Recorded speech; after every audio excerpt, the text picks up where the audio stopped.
बच्चों, आज आप मेरे साथ आपकी पाठ्य पुस्तक बसंत भाग 1 का पाठ 11 पढ़ रहे हैं, जिसका कि नाम है जो देखकर भी नहीं देखते।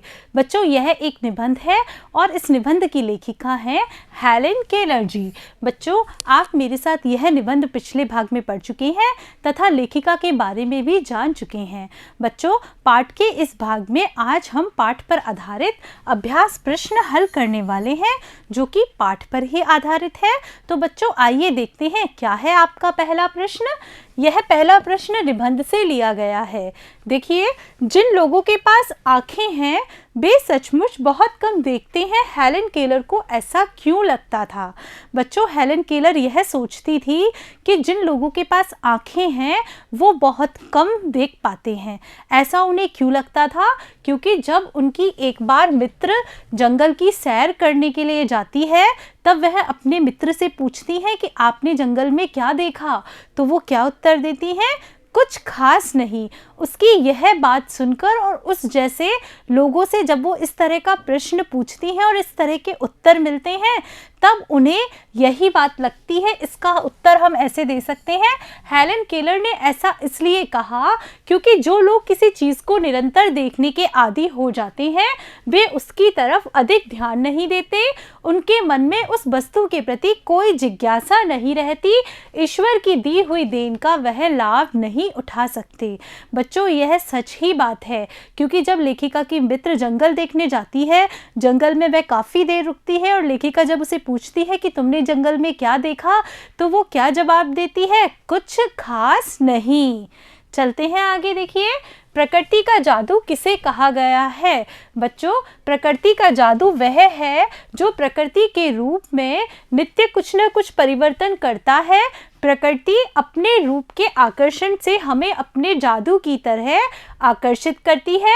प्रकृति में विविधता है, अलग अलग वृक्षों की अलग अलग घुमावदार बनावट और उनकी छाल और पत्तियां होना, फूलों का खिलना, कलियों की पंखुड़ियों की मखमली सतह, बागों में पेड़ों पर गाते पक्षी, कलकल बहते हुए झरने, कालीन की तरह फैले हुए घास के मैदान आदि प्रकृति के जादू ही तो हैं, जिन्हें की प्रकृति बनाती है, हम देखते हैं और हम महसूस करते हैं। चलते हैं आगे।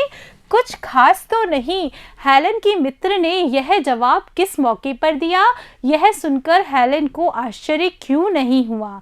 बच्चों, आपको यह बताना है कि हेलेन की मित्र ने यह जवाब कब दिया था और यह जवाब सुनकर हेलेन को आश्चर्य क्यों नहीं हुआ। तो बच्चों, हेलेन की मित्र जब जंगल की सैर से लौटी, तब पूछने पर उसने जवाब दिया कि कुछ खास तो नहीं।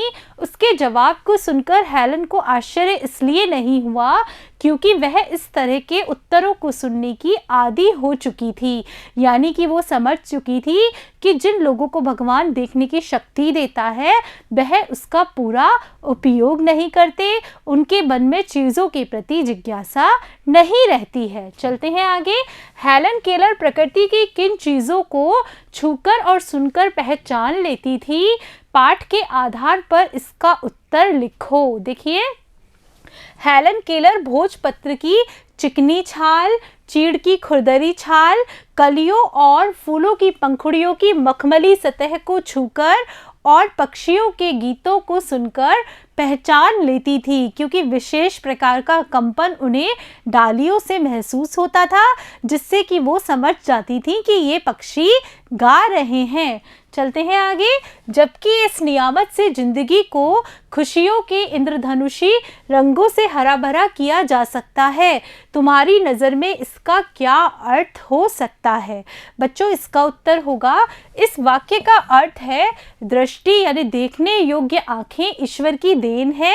इनसे प्रकृति की अनेक सुंदर वस्तुओं को स्पष्ट रूप से देखा जा सकता है तथा आनंदित होकर अपने सारे दुखों को भुलाया जा सकता है।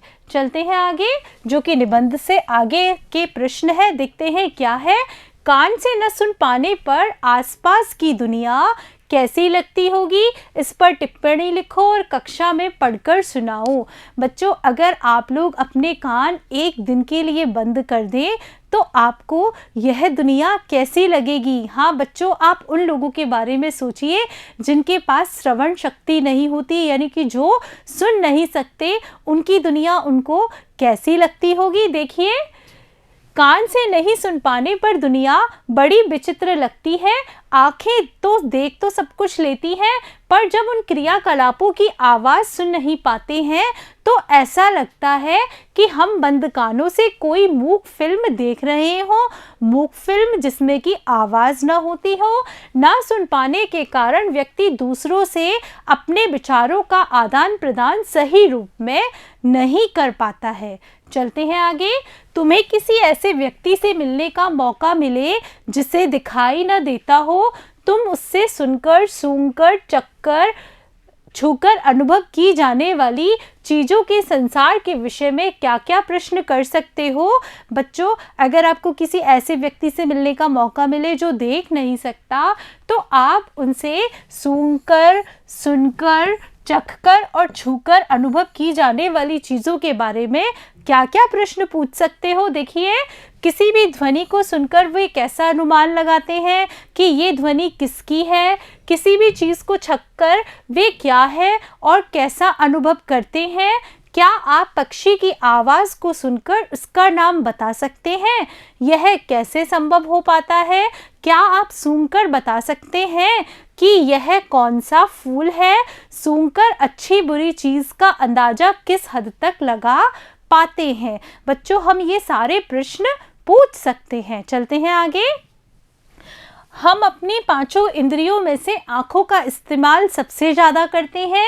ऐसी चीज़ों के एहसासों की तालिका बनाओ जो तुम बाकी 4 इंद्रियों से महसूस करते हो। देखिए, सुनकर, चखकर, सूंघकर और छूकर। देखिए, सुनकर, सुनना जो क्रिया होती है वह हम कान से करते हैं, और कान में हम कैसी आवाज़ सुन लेते हैं? कर्कश भी और मधुर भी।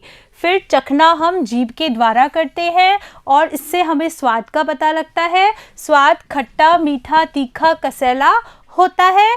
फिर देखिए, सूंघना हम सूंघते किससे हैं बच्चों?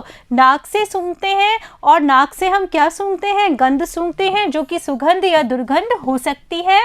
छूकर हम त्वचा के द्वारा या हाथ के द्वारा स्पर्श कर सकते हैं, जिससे कि हम चिकनी, खुरदरी, सूखी, गीला, गरम, ठंडा आदि को महसूस कर सकते हैं। देखिए आगे, अनुमान और कल्पना, यानी अब आपको प्रश्नों के उत्तर अनुमान और कल्पना के आधार पर देने हैं।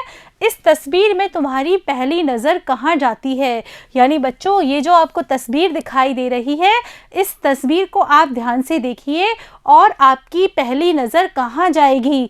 तो बच्चों, हमारी पहली नज़र आसमान की तरफ से आ रही रोशनी की तरफ जाती है। चलते हैं अगले प्रश्न की तरफ। गली में क्या क्या चीज़ें हैं?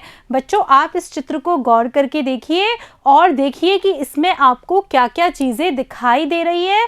अगर हम गौर से देखेंगे तो हम क्या पाएंगे कि गली में स्कूटर पर बैठा हुआ आदमी, साइकिल लेकर खड़ा हुआ व्यक्ति दिखाई दे रहा है। गली के एक और कुछ दुकानें हैं। दुकान की तरफ मुंह करके एक व्यक्ति खड़ा है। दुकानों की ऊपर की मंजिलों की बालकनी पर कपड़े लटक रहे हैं।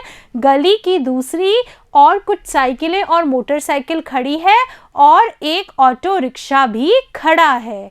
देखिए, इस गली में हमें कौन कौन सी आवाज़ें सुनाई देती होंगी? यानी सुबह के वक्त हमें क्या क्या आवाज़ सुनाई देती होगी? शाम के वक्त क्या आवाज़ें आती होंगी?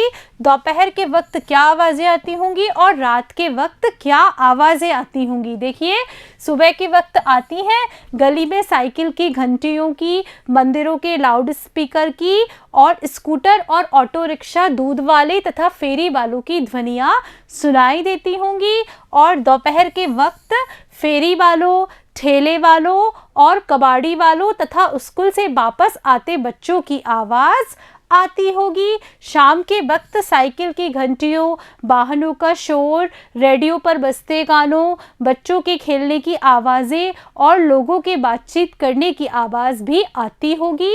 और रात के वक्त आते जाते लोगों के कदमों की आवाज़, कुत्तों के भौंकने की आवाज़, चौकीदार के जागते रहो, पुलिस गाड़ी के सायरन की आवाज़ आती होगी। चलते हैं अगले प्रश्न की तरफ।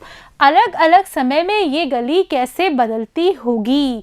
तो बच्चों देखिए, अलग अलग समय में इस गली में कभी कभी भीड़भाड़ रहती होगी, अनेक वाहन चलते होंगे, पर कभी कभी यह गली एकदम खाली और शांत रहती होगी।